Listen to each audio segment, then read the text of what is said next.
I thought it was time for me to introduce myself for all of you.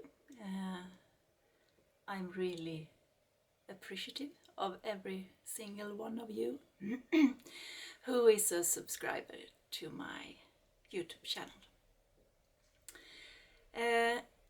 If I start to introduce myself, I'm Melina.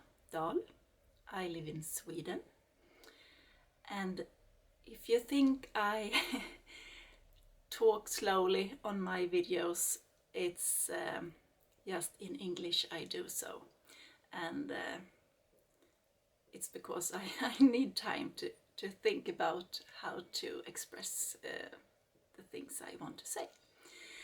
And I am married to my husband Magnus, and we have 4 children together, and my youngest daughter is 8, and then we have another daughter who is 15, so I had a bit of a gap to the last little baby.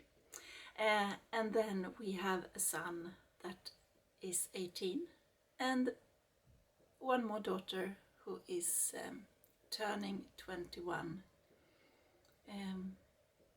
this spring, and she has left the nest. She's living with her boyfriend here in the same town as us, so if it wasn't for COVID we could see each other as much as we would like, and that's nice to have her near still.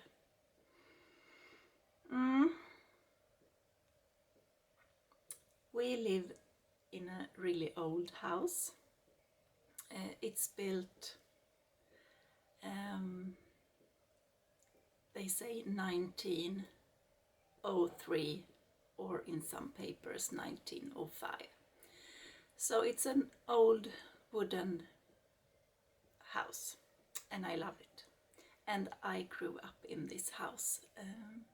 My parents moved here when I was born 45 years ago.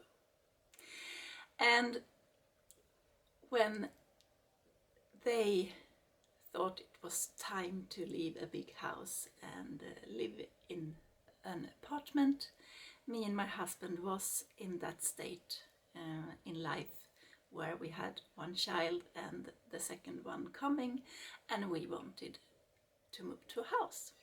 So that's how I came to live here, in the house that I love and have lived in the bigger part of my life. I'm a big nature animal person. I love to do gardening. I love to grow things. I love to see life happen. Even since I was a child, I nicked little parts of my mother's plants, and then I repotted them and wanted to see if I could get them to live, to grow. So I think I was 7 years old when my room, there was not a free space anywhere, because all the little pots and seedlings and things that I had tried to save. And animals, I have always had animals: cats, dogs, birds, pigeons, turtles, rabbits, guinea pigs, rats, hamsters, fish. I can't imagine a life without pets. And I now am lucky to have built my garden. I have a greenhouse. I love my greenhouse. I grow quite a bit of our veggies and potatoes and things like that in the summertime. Here in Sweden we have 4 really distinct seasons, and now it's winter and snow, and I can't wait for the light to return and for the spring to come. I'm looking forward to that. Why I started to create, it was first I have always been creative and interested in drawing and painting and so on, but not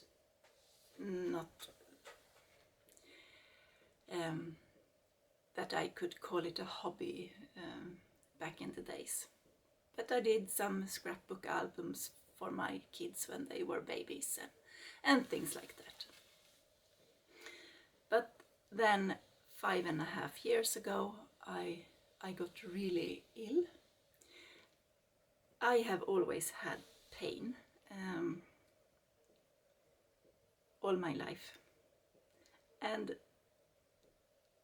I'm extremely hypermobile, flexible in my joints, and I am educated as a physiotherapist or physical therapist, and I did my education when I was in my 20s, and then I just thought that that's why I have all this pain all the time, because my hypermobility. But after my first child I got more pain and more pain after the second and more pain after the third, and when I had my 4th child I also got patches on my skin,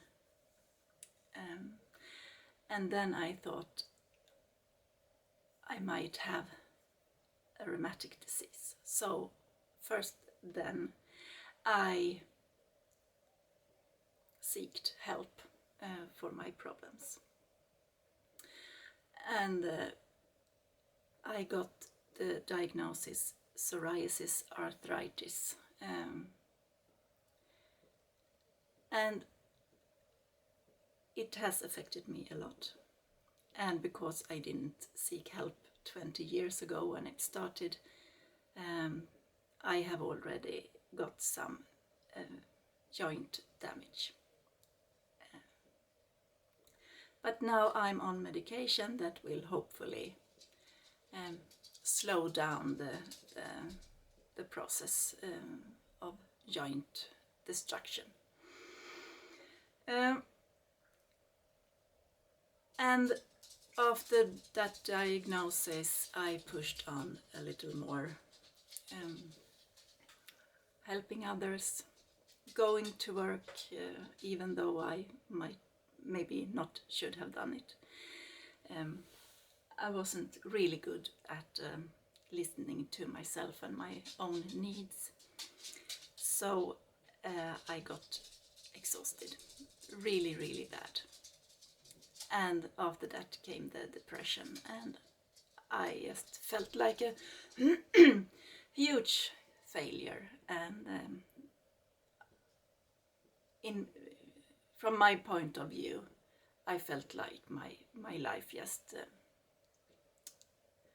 tumbled apart.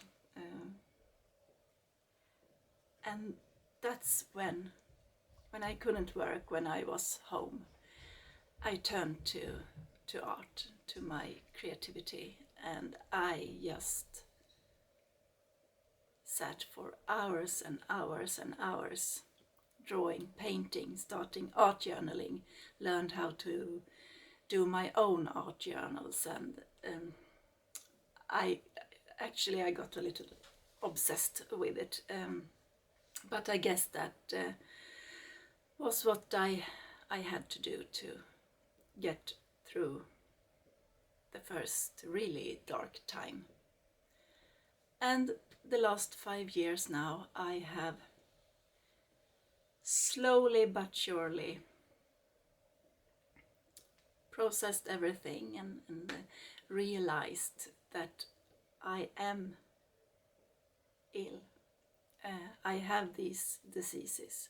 I can't do anything that I want. I can't achieve anything that I want.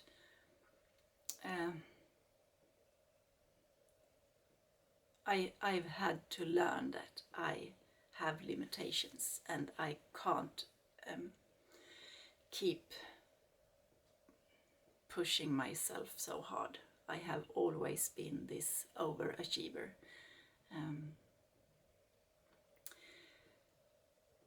And I learned the hard way by hitting the wall.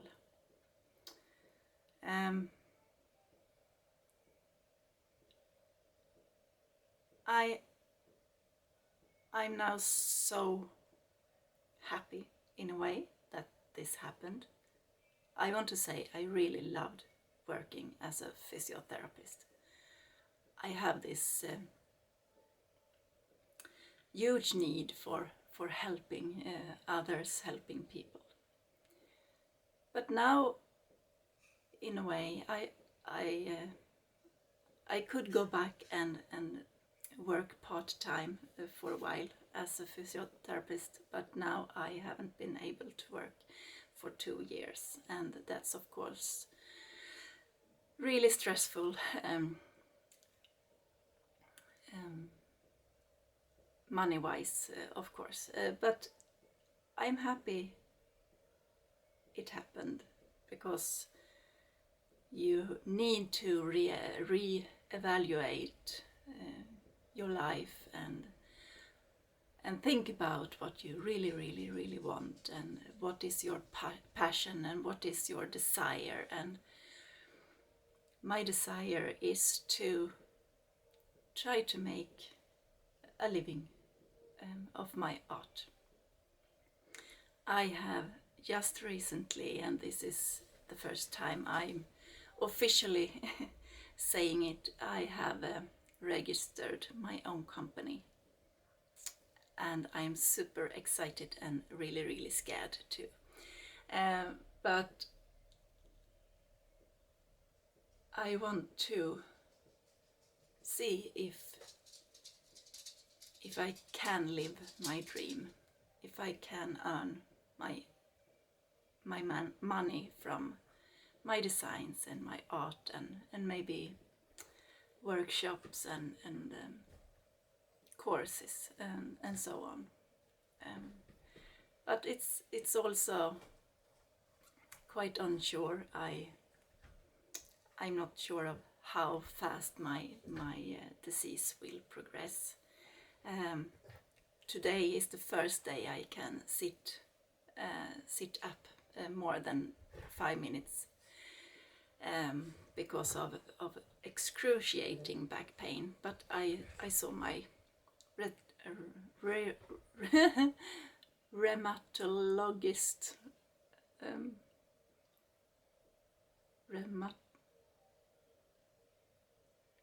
yes, my doctor in rheumatology, and I got some injections yesterday, and I am actually feeling a little bit better today. So to celebrate that, I thought, why not sit and talk to you when I can sit, and introduce myself, and you get a face behind the hands in my videos. And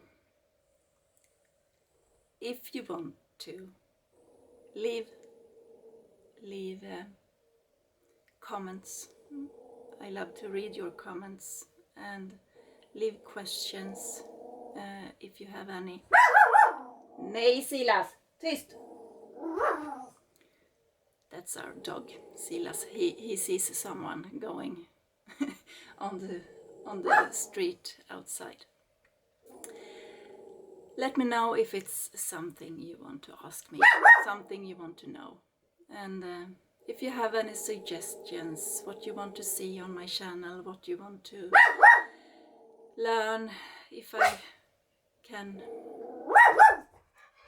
provide you with anything. And again, thank you so much for being here. I so much appreciate it, and this YouTube channel, of course, will also be important in my business. I really hope it will grow. And well, leave me a comment, ask any questions, and I'll get back to you. Bye for now.